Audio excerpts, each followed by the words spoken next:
Assalamualaikum warahmatullahi wabarakatuh. We are from Group 8 and our article title will be on the bioremediation of heavy metals.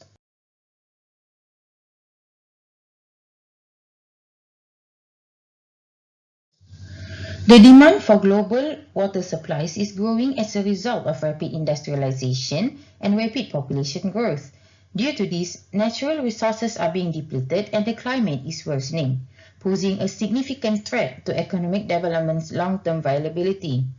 The massive amount of wastewater generated by factories is not only a human health problem, but also a major concern for future disasters. Some examples of pollutants include fertilizers, detergents, and heavy metals. The word heavy metals refers to metallic elements with a density greater than 5 grams per centimeter cube. A few examples of heavy metals are lead, arsenic, mercury, and many more. The long-term and constant exposure to heavy metals has been linked to a number of health risks such as headaches, short-term memory loss, blurred sight, and many more. Therefore, the purpose of this study is to remediate the heavy metals in order for a better and safer environment by using the bioremediation method. First and foremost, the question addressed on the occurrence of heavy metal in the environment. Chromium, lead, mercury, arsenic, and etc. are examples of heavy metal which occur due to igneous and metamorphic rocks. Heavy metal can be emitted into the environment in many ways, such as to the air, to surface water, and to the soil. Recently, due to rapid industrialization, anthropogenic activities increase the concentration of heavy metal in the environment. The second question are the effect of heavy metals.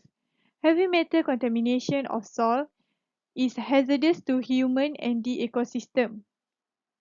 Metal cause phytotoxicity to plants leading to reduction in food quality, reduction in land usability for agricultural production, causing food insecurity and land tenure problem.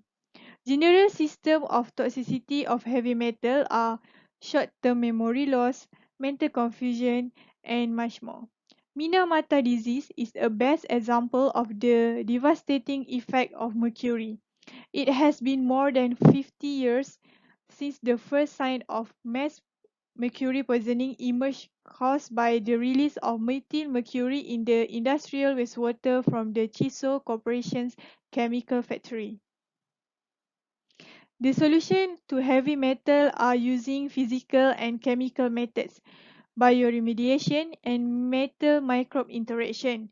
But in this project has explained about the advantages of bioremediation and how bioremediation includes all the processes and action that take place in order to return the natural environment altered by contamination to its original condition. This take advantage of naturally occurring geochemical and biological process to improve water quality with minimal operation and maintenance requirement.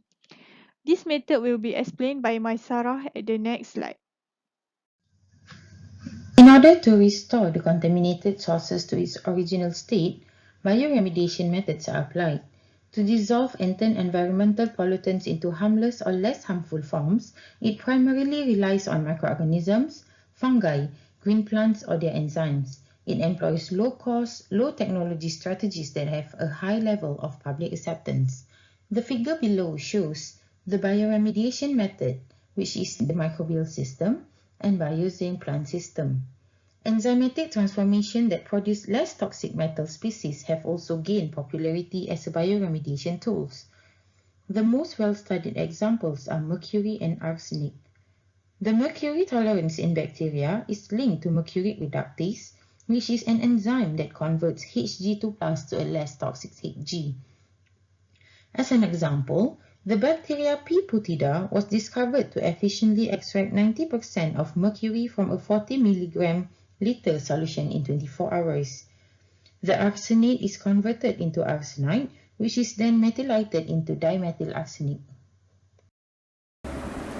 This study was particularly striking because the method focus is related to bioremediation, where degradation and transformation of environmental contaminants into harmless and less toxic forms are relatively low cost and low technology techniques, which greatly affect the number of public acceptance to apply this technique. In recent years, there has been a trend toward the implementation of passive treatment schemes. These take advantage of naturally occurring geochemical and biological processes to improve water quality with minimal operation and maintenance requirement. In addition to that, the use of biosorbents over conventional treatment methods in this study are low cost, high efficiency, minimization of chemical and biological sludge, no additional nutrient requirement, regeneration of biosorbent, and possibility of metal recovery, which further make this study interesting and prominent for future application. Besides that, in this study, apart from biosorption, heavy metals and metalloids can also be transformed by redox reaction and methylation, and through these reactions, the mobility of the metals are changed as well as their toxicity are decreased.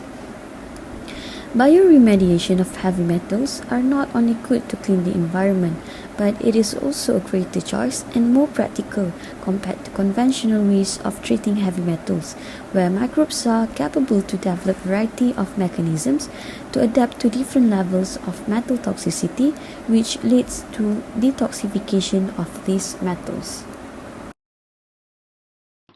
In this study, it is more focused on the mechanism of the biosorption and bioremediation, but it does not provide answer for how we can use this biosorption to remove the heavy metals and how this method can be practically proven. Apart from that, in this study, it does not answer on how the toxicity of the heavy metals can threat the microorganisms used in this bioremediation. How this can be approached? In my opinion, in order to obtain the effective methods for the recovery of metals in the wastewater, we have to find another articles or journals and any related information that shows the step-to-step methodology and the results.